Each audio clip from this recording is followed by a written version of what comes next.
मुंबई में champions trophy जीतकर भारतीय टीम की हुई वतन वापसी। मुंबई एयरपोर्ट पर कप्तान रोहित शर्मा का शानदार स्वागत। एयरपोर्ट के बाहर उमड़ी भीड़। भारत को चैंपियन बनाने के बाद टीम इंडिया के बाकी खिलाड़ी भी लौटे वापस। हार्दिक पांड्या, रविंद्र जडेजा, अक्षर पटेल और श्रेयस अय्यर एयरपोर्ट पर आए नजर। भारतीय क्रिकेटर शमी को ऑल इंडिया मुस्लिम जमात की नसीहत। शमी के भाई ने कहा, शमी का परिवार अच्छी तरह से जानता है इस्लाम, टीआरपी के लिए ऐसे बयान ना दें मौलाना। प्रधानमंत्री मोदी का मॉरिशस दौरा। मॉरिशस के 57वें राष्ट्रीय दिवस समारोह में होंगे मुख्य अतिथि। भारतीय सुरक्षा बल का एक दल भी मॉरिशस के राष्ट्रीय दिवस समारोह में लेगा हिस्सा।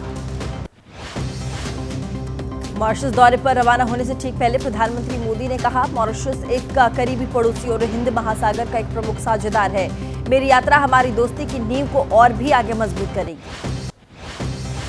दिल्ली में विदेश मंत्री एस जयशंकर ने आर्मेनिया के विदेश मंत्री से की मुलाकात। दोनों ही नेताओं के बीच हुई प्रतिनिधि मंडल स्तर की वार्ता। कई क्षेत्रों में आर्मेनिया का रिश्ता मजबूती पर जोर। संसद में आज भी चुनाव आयोग से जुड़े मुद्दों पर बातचीत और चर्चा होगी। साथ ही कांग्रेस संसदीय दल की रणनीतिक समूह की बैठक में भी फैसला होगा। सोनिया, खड़गे, राहुल भी इस बैठक में शामिल होंगे। संसद में महंगाई और बेरोजगारी का भी मुद्दा उठाएगी कांग्रेस। सांसद प्रमोद तिवारी ने कहा, टैरिफ से जुड़े ट्रंप के बयान पर सरकार से मांगेंगे स्पष्टीकरण। तृणमूल कांग्रेस ने लोकसभा में उठाया फर्जी मतदाताओं का मुद्दा। टीएमसी सांसद सौगत राय ने की है मांग, मामले से जुड़े सवालों का चुनाव आयोग देश के सामने जवाब दे।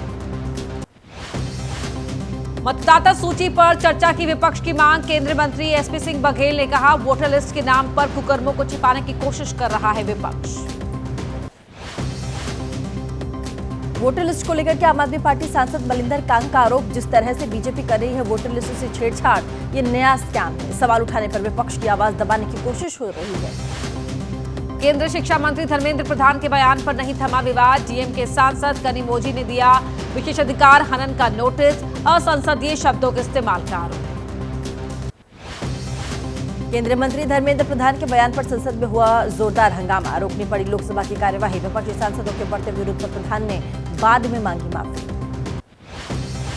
बीजेपी सांसद प्रवीण खंडेलवाल ने कहा, धर्मेंद्र प्रधान ने अपने शब्द को लिया वापस। लोकसभा अध्यक्ष ने कार्यवाही से निकाला। अब संसद में खत्म विषय पर बयानबाजी गलत।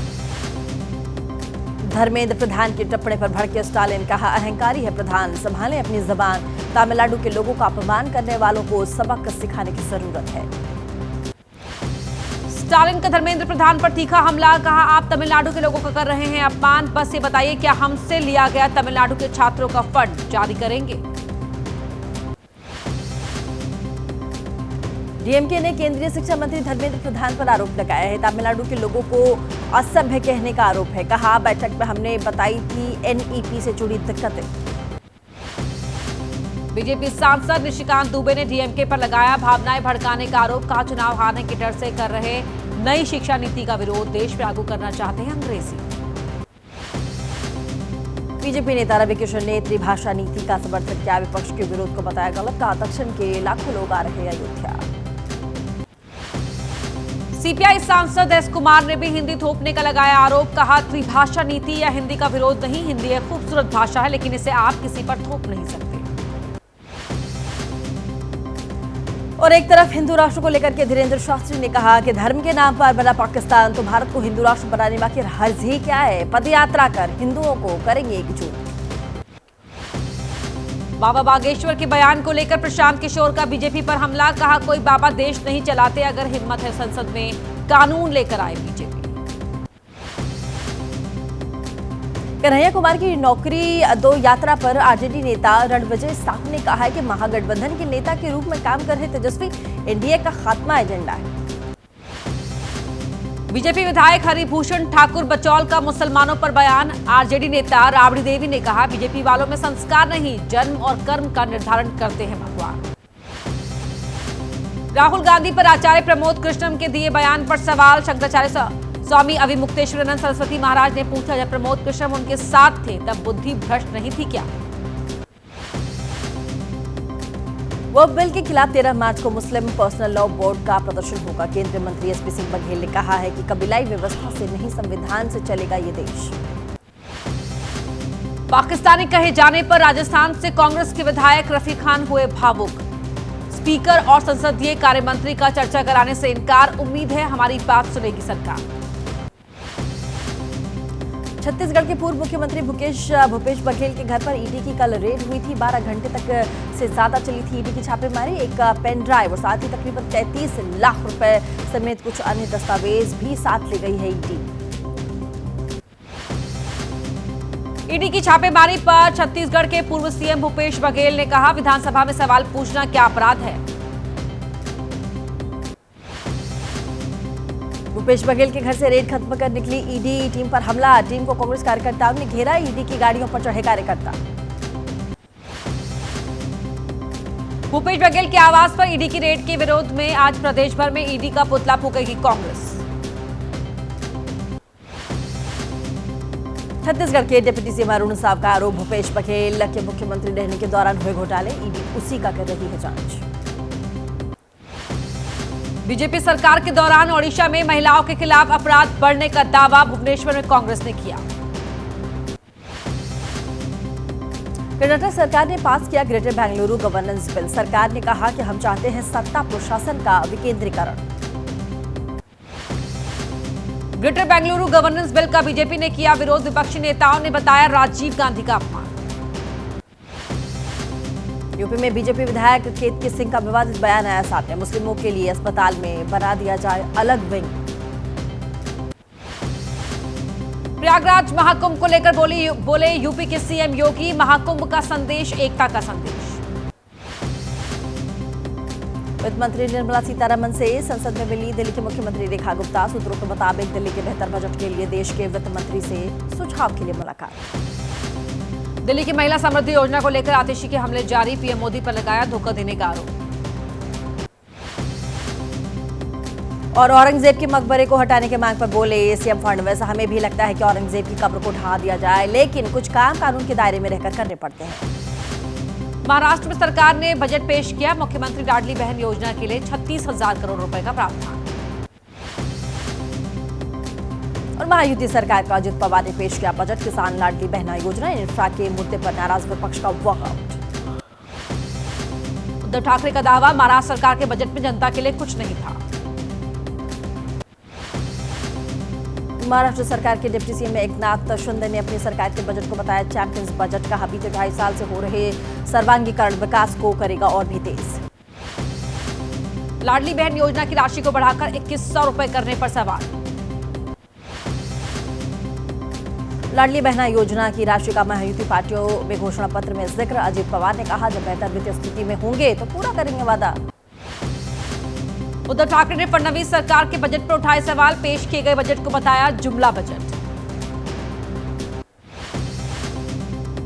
महाराष्ट्र के मंत्री गुलाबराव पाटिल का विपक्ष पर पलटवार। कहा, कम है विपक्ष की संख्या, उनकी आवाज भी कम है, इसलिए चिल्लाने का काम कर रहे विपक्षी नेता।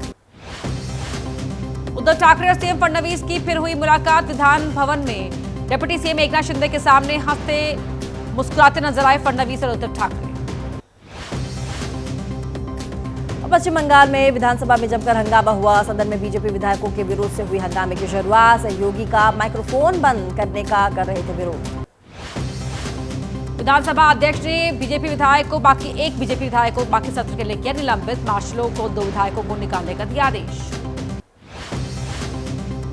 पश्चिम बंगाल में बीजेपी विधायक तापसी मंडल ने टीएमसी का थामा दामन। बिजली मंत्री अरुण विश्वास की मौजूदगी में टीएमसी में शामिल हुई। शुभेंदु अधिकारी की करीबी मानी जाती है तापसी।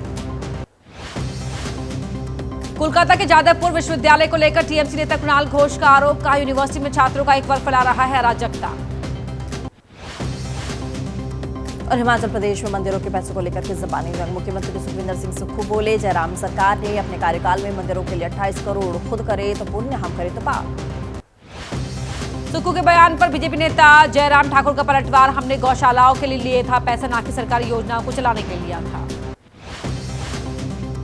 और प्रधानमंत्री मोदी पर दिए भजनलाल के बयान को लेकर के कांग्रेस का तंज। कहा, हम सीएम साथ। बीजेपी नेता जितेंद्र गोठवाल बोले, प्रधानमंत्री का राष्ट्रीय हीरो के परिप्रेक्ष्य में किया था जिक्र।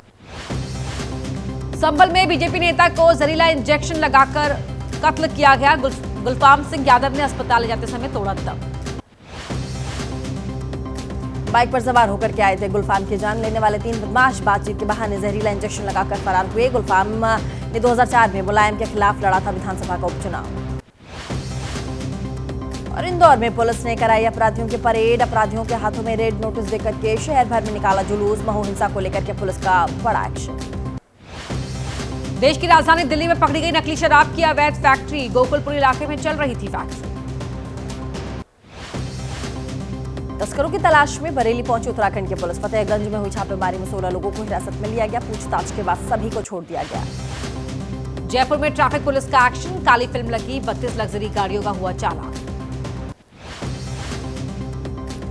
झांसी में करंट लगने से मां और 2 बेटों की मौत। खेत में पानी देते समय लगा करंट। पहले एक लड़के को लगा था करंट, उसकी जान न बचाने गई भाई और मां की भी मौत।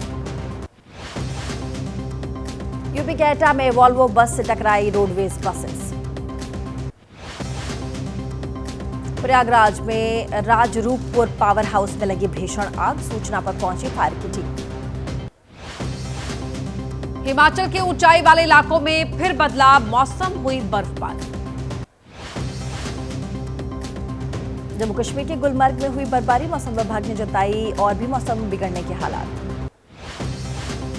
मुरादाबाद में 14 मार्च को होने वाली जुमे की नमाज के लिए वक्त बदला गया। अब 2:30 बजे होगी नमाज। राजस्थान के जोधपुर में होली का रंग डालने पर विवाद। कुछ दबंगों ने घर में घुसकर किया लड़के पर हमला। हरिद्वार में खाद्य सुरक्षा विभाग सक्रिय, छापेमारी की गई।